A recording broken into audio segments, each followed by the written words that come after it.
Bonjour tout le monde, ici Madame Gauthier et aujourd'hui je te fais une capsule sur ta leçon de la semaine, la division. Alors, la semaine passée, on a vu la multiplication et bien entendu, cette semaine, bien, on voit un peu la suite, la division, parce que tu vas voir, la multiplication et la division se rattachent, ils se ressemblent beaucoup. Alors, on va expliquer un peu c'est quoi la division. Donc, c'est une opération qui permet de partager. Alors, voilà, une opération qui permet de partager. Alors, partager en combien? Eh bien, ça dépend de ton équation. Par exemple, ici, j'ai l'opération 16 divisé par 2 égale à 8. Alors, avant de commencer à expliquer un peu plus c'est quoi la division, je vais te donner les termes plus exacts dans l'opération de la division. Donc, comme la multiplication, tu as appris que dans la multiplication, il y avait le premier terme, le deuxième terme et le produit, qui est l'égalité. Bien, dans la division aussi, il y a des mots spécifiques. Donc, je vais te les dire. Donc, le premier chiffre ou le premier nombre s'appelle le dividende. OK? Alors, ça, c'est le nombre qui est à diviser. Ça s'appelle le dividende. Ensuite, on a le symbole de division.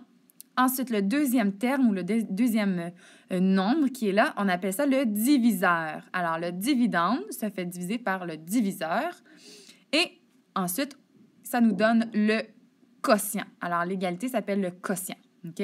Mais ça, c'est des termes plus spécifiques. C'est pas vraiment ça que je veux que tu retiennes. J'aimerais mieux que tu retiennes qu'est-ce que ça veut dire une division. Donc, on a dit que c'est une opération qui permet de partager. Alors, le premier terme, le premier nombre, c'est toujours la quantité d'objets qu'il y a au départ. La quantité d'objets, de Smarties, de chocolat, de n'importe quoi que tu veux penser, des Legos. Alors, il va y avoir plein de problèmes, mais l'important, c'est que tu retiennes que le premier nombre, c'est le nombre total d'objets.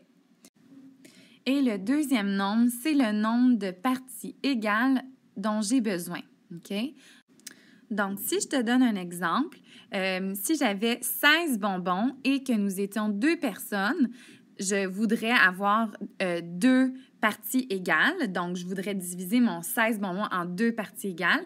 Alors, c'est pour ça que j'utiliserai l'opération de diviser, donc 16 divisé par 2, et ça me donnerait 2 paquets de 8. OK? Alors, ici, mon résultat, c'est le nombre de bonbons que j'aurai dans chaque paquet. Donc, la division, c'est toujours une opération pour partager en parties égales. OK? Il n'y a pas de jaloux. Tout le monde a le même nombre. Et mon résultat, c'est toujours le nombre de choses que chaque personne ou que chaque paquet aura. L'autre chose que j'aimerais que tu retiennes, c'est que la division est l'opération inverse de la multiplication.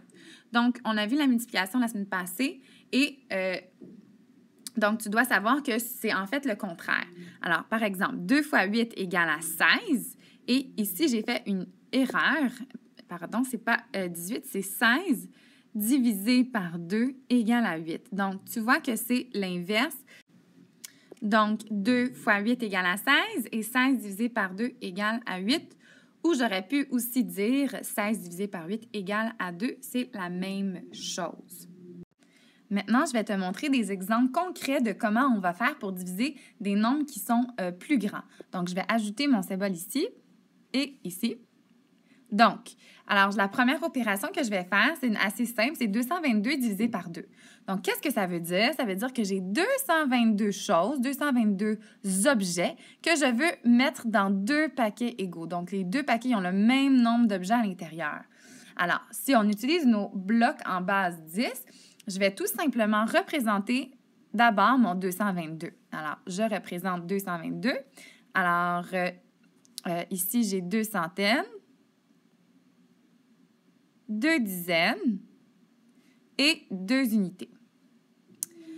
Et j'aimerais le diviser en 2 parties égales. Donc, je veux 2 paquets égales. Alors, pour ce faire, je vais mettre déjà mes 2 paquets. Donc, je sais que je veux 2 paquets. Voilà. Alors, je fais 2 cercles. Puis ensuite, il me reste simplement à les diviser. Donc, je commence avec mes unités. Donc, je mets une unité ici, une unité ici, et maintenant, c'est égal. Les deux ont une unité, pardon. Ensuite, mes dizaines, une dizaine ici, une dizaine là-bas, ça marche. Et finalement, une centaine ici et une centaine dans l'autre paquet. Et voilà, j'ai mon résultat. Donc, 222 divisé par 2. Là, je prends un de mes deux cercles puisque c'est la même chose des deux côtés et ça me donne la réponse. Donc, j'ai une centaine, une dizaine et une unité. Donc, ça me donne 111. Donc, 222 divisé par 2 est égal à 111. Bon, ça, c'est un exemple assez facile. Je vais t'en donner un autre qui est 78 divisé par 2. Donc, encore une fois, je commence par représenter mon nombre d'objets au départ. Donc, ça veut dire que j'ai 78 objets que je veux diviser en 2 paquets égaux. Donc, je commence par représenter mon 78 par le dessiner. Donc, j'ai 7 dizaines et 8 unités.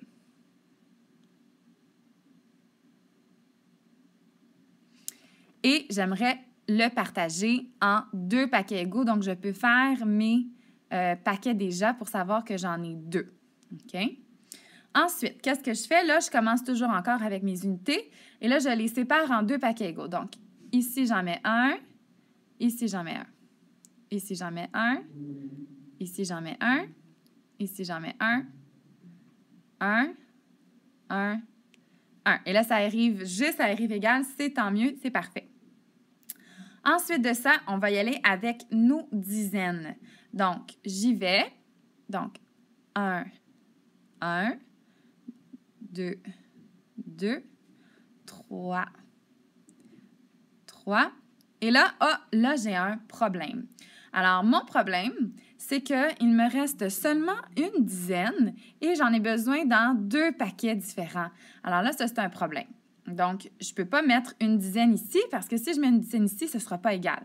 Je ne peux pas mettre une dizaine ici parce que si j'en mets une ici, ce ne sera pas égal. Donc, qu'est-ce que je fais?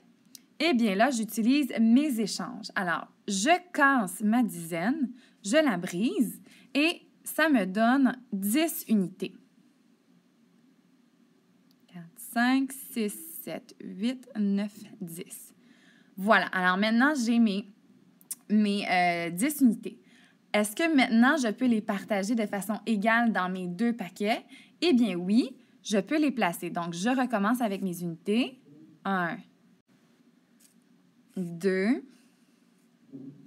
3, 4, 5, 6, 7, 8, 9 et 10. Alors, maintenant, je peux voir et je vais compter si j'ai le même nombre. Alors, là, si on est prêt à compter, on va regarder si on est capable de faire des paquets de 10, si on est capable de regrouper ou de faire des échanges à l'intérieur de mes paquets.